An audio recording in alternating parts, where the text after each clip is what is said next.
A woman called to sell $50,000 worth of stock. I told her she wasn't authorized. She put the man on the phone, then blasted me with profanities when I declined the transaction. They were spending around $200,000 a month, including rideshares for airplanes. He had been fired by 4 other big banks. This is the story of a senior who trusted the wrong people, and the unbelievable scam that drained his fortune one swipe at a time. This is Fraud in a Moment, and the truth starts now. The $200,000 Houseguests. 2 young women turning a senior's life into a financial freefall.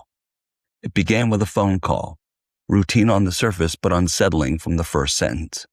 A young woman called the brokerage desk and demanded to sell $50,000 worth of stock belonging to a James Sullivan, an elderly man, the son of a once famous politician.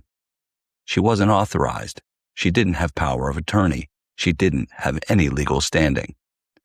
When she was told no, she didn't hesitate. She put James on the phone.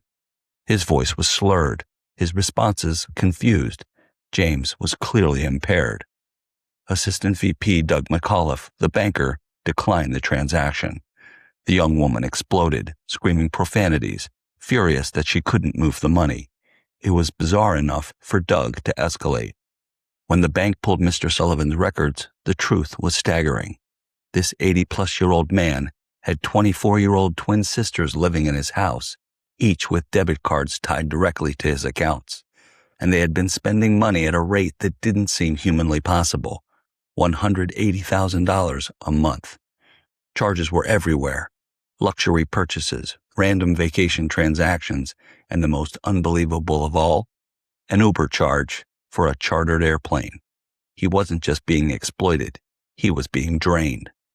4 other major banks had fired him, no doubt to avoid future liability, a liability he'd been warned of several times over, because at some point, someone would try to recover his money, and no bank wanted to be left holding that bag. But Assistant VP Doug did something no other bank administrator had done before. He filed a welfare report to the state of Florida, and the report confirmed what everyone else suspected.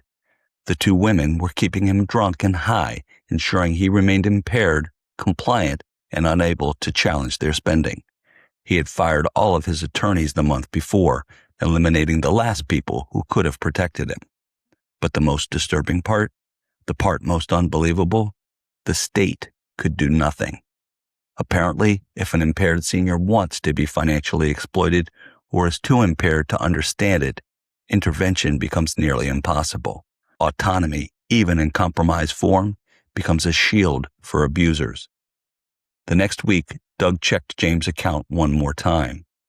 It had already been transferred to yet another big bank. The cycle continuing, the exploitation ongoing, the man drifting deeper into a financial freefall engineered by the very people living under his roof. What did we learn from this story?